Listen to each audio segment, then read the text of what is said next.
Hello, everyone, and welcome to New Mommy Media, broadcasting from the 2013 Your Natural Baby Fair. New Mommy Media, we produce a lot of different podcasts for expecting, hi buddy, and current parents. We have the Boob Group, we have Preggy Pals, and we have Parent Savers, which I'm the host of too. And we focus on topics that are of interest on Parent Savers for parents from about 0 to 3 years old, so kind of a broad range of ages. And I'm joined here today by Joanne Woolley, who is a baby sign language expert and the owner and founder of Sign for Baby. Welcome, Joanne. Hi, thanks for having me. And we're going to have a look today at some of the tips for baby sign language, and we're joined by some of the members from one of our classes too. So great, let's go ahead and just introduce our babies. Tell us how old your babies are. And I'll pass around the microphone so you can be heard. I'll start here. This is Danny, and he is 9 months. Hi, Danny. This is Stacen, and he is 7 months. Hi, Stacen. This is Drake, and he is 7 months. Hi, Drake. This is Joseph, and he is also 7 months. Hi, Joseph. Yeah, so a nice range of ages. So yeah, tell us, I mean, I noticed you were doing some pretty broad moves. Well, even waving, we know that babies start to wave at a fairly early age, some as early as 6 months old, maybe not until 10 months old. So there's a wide range, but we know that they like to communicate using their hands. And so when moms sometimes tell me, oh, you know, we've been doing sign language at home and my baby's not signing yet, but their baby waves, I go, your baby is signing. You know why? Because they learned that that means hi and that we all sort of do this. And it also means bye. Actually, a little tip that parents sometimes don't realize is hi is often a first word for babies because they hear it so often. Think about all the times that a stranger has come up to your baby and said, hi, hi, hi. They don't know what else to say to your baby, so they say hi a lot in that high-pitched tone. It's repetitive. There's a visual. The person generally looks really animated and happy when they're doing it. So that's something to look for. That's something to count. If your baby's waving, they're already signing. That's how easy that it is. That's like one of the secrets. That's one of the secrets. All right, well, I would like to read brown bear to you. So we're going to do both the colors and the animals.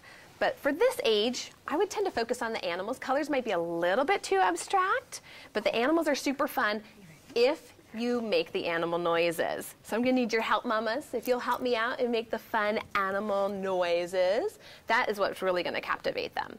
All right, brown bear, what do you see? By Bill Martin Jr. and Eric Carle. Oops. Brown bear, what do you see? I see a red bird looking at me. Tweet, tweet, tweet, tweet, tweet, tweet, tweet, tweet,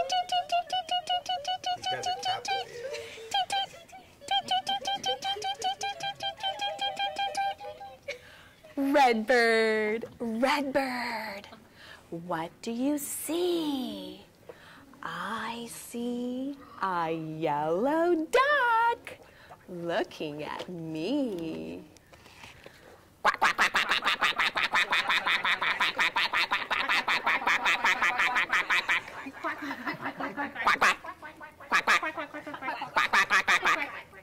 the babies are really continuing to look at us. Yeah. So we keep it going. As long as they're still interested, you just keep it going. And I think for a majority of parents, we might quack 3 times, 4 times if we're lucky, and then we get bored of ourselves. So we stop and we turn the page. But really, if they're looking at you and they're kind of curious, that's where the actual learning happens. Spark curiosity, learning is automatic. All right, yellow duck. What do you see? I see a blue horse looking at me.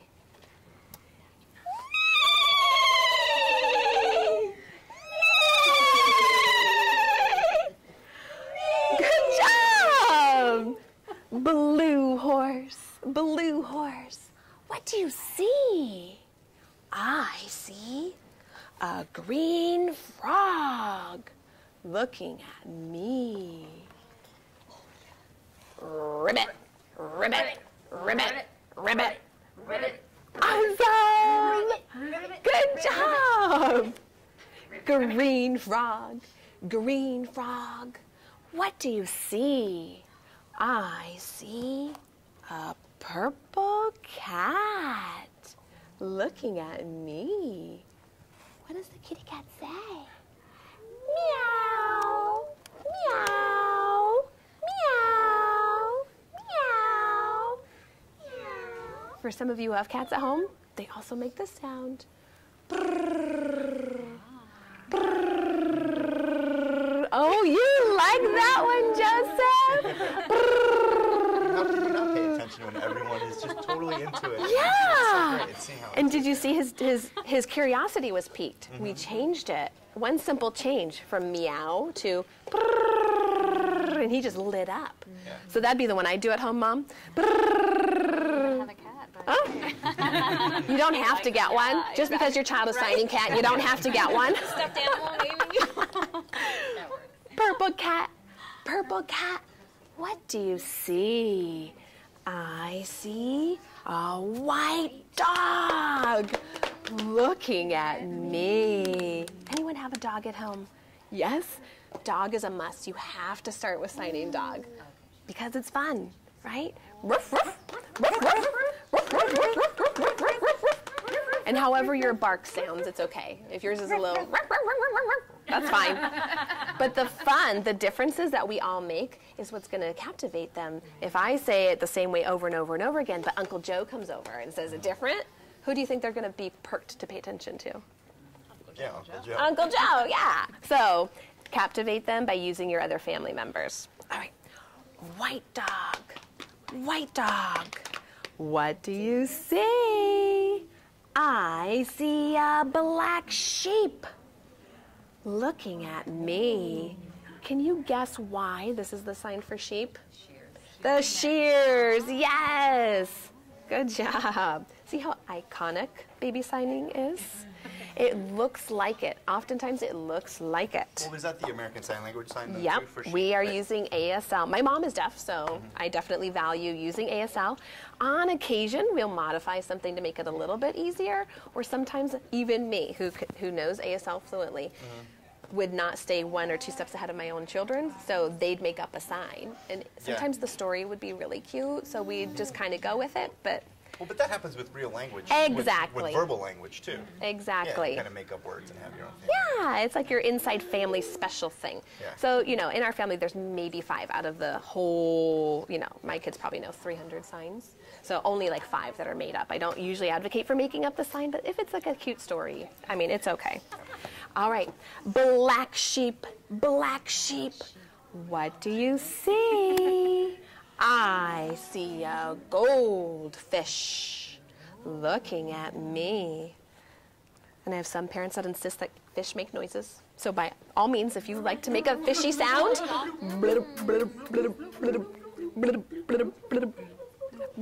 Fish means a couple things in our house, too. Also means the goldfish. snack. Yes, the goldfish snacks. Oh, Yep, yeah. very helpful, very helpful. Goldfish, goldfish, what do you see? I see a teacher looking at me. Teacher, teacher, what do you see? I see beautiful children looking at me. The end. Some people know this, but in case you don't, this is the silent applause in ASL. So it's great when you finish a book and you say, all done. You can kind of also do the clapping, right? The silent clapping. All right. I find it so fascinating that sound is such a key part of the baby sign language, because a lot of people think that it's about communicating with their hands, but really it's about just communicating, right? It's as many of the learning modalities as you can incorporate, right? So some of us are really kinesthetic learners, which is why signing is so valuable for children. And some of us are really visual, which is, again, why signing is so valuable for children. Some of us really learn through auditory really well. And so if you add that in, and then the touch, right? So, and then I'm missing one. I know I'm missing one. There's one that I'm missing. Smell? Smell. If you have a scratch and sniff. But as many of the modes that you can incorporate, it really helps the learning. Research shows that. So yeah, we definitely play with sounds. It's a big deal. If you are a first-time parent, sometimes you're not in that play mode yet. You haven't reached it yet. And it takes some practice, and sometimes you won't necessarily practice at the grocery store because people look at you. But by the time you have your third kid, right, John? Right. You're just like, whatever, I'm making all the animal noises because my kids stay smiling at the grocery store when I'm being silly. And you guys were all really selling it too, and I think you just got to be into it and not worry about anything else, and just the engagement that you got back from the kids. Right? It's amazing. Right, and we have a bunch of happy campers here. Yeah. You guys are great, just sitting there. Yeah. So I'm going to show you some colors. One reason why I do like to introduce colors even at an early age like this, it's a little bit abstract, but sometimes you have toys that are the same, and the way to differentiate the toys is by its color. You can actually be surprised. I finally clued into this with my third one. He'd ask me for some water, and I didn't want to get another sippy cup out of the cabinet, so I'd say, well, where is your cup? And then when I added in, like, where's your green cup? The color really stood out for him in his brain, and he was barely walking. And he went and looked underneath the couch, and there it was. Amazing to me. And I mean, he's my third one, and I find like, ooh, there's like little extra things that keep on popping up. And I'm learning things from people in my class all the time, too. All right, so let's do some of the colors. All right. Who remembers yellow when we did duck? Yellow. Yellow. Yellow. Very simple, right? You just take your Y hand and twist. Yellow. What are some ways you think that you could introduce the color yellow to them? What are some ways, mamas? I would think like banana, like fruit. There you go. Okay, good. Banana. Any foods, right? Any foods. How about crayons? If you're at that stage, maybe they're still eating their crayons, but crayons. Even older, they'll still eat their crayons. I know. My son was 3 and he still was eating crayons. Animals, right? Just like we did in Brown Bear. Animals. Animals. This represents lungs expanding, the air filling the lungs again and again. Animals. Let's do red. Red. Red. Red. It's by your mouth to think of red lipstick. Red. Red.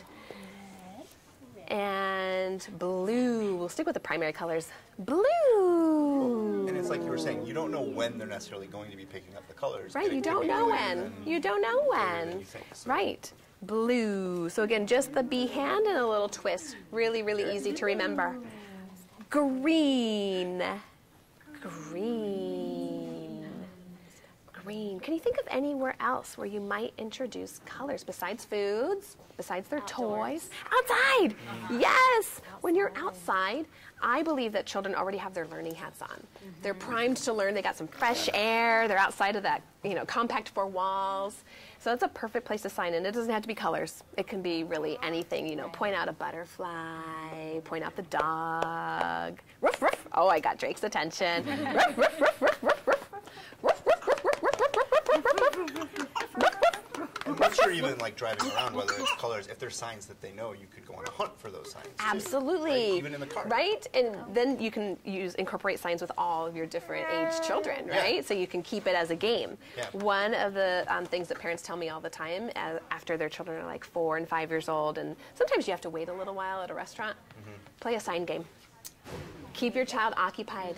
They won't remember that they're sitting there for a really long time if their brain's working. Right. Right? And usually we find ways to do that with our children, but signing's a quick go-to. All right, so let's think of some other colors. How about purple? Oh, I see a purple necklace. I know a lot of moms are wearing the nursing necklaces and teething necklaces. So if your child is holding onto your necklace, that would be something automatic, right? They're drawn to it, and you'd want to practice signing something that they're going to gravitate towards. How many of you stopped wearing jewelry after becoming a parent? I know, me too. Except for the one special one, right? That is for them. That's great. Yeah, but if they say, maybe grandma comes over and grandma's wearing a fancy necklace, and maybe grandma's forgotten how they might pull at it and tug it, and so that'd be something to show your baby. Oh, it's shiny. You like that it's shiny. Shiny. Babies are drawn to shiny things. So it's fun to talk about that. And you can demonstrate necklace, whichever one you prefer. It could do both. I'd probably stick with necklace, and then as they get a little bit older, go into shiny.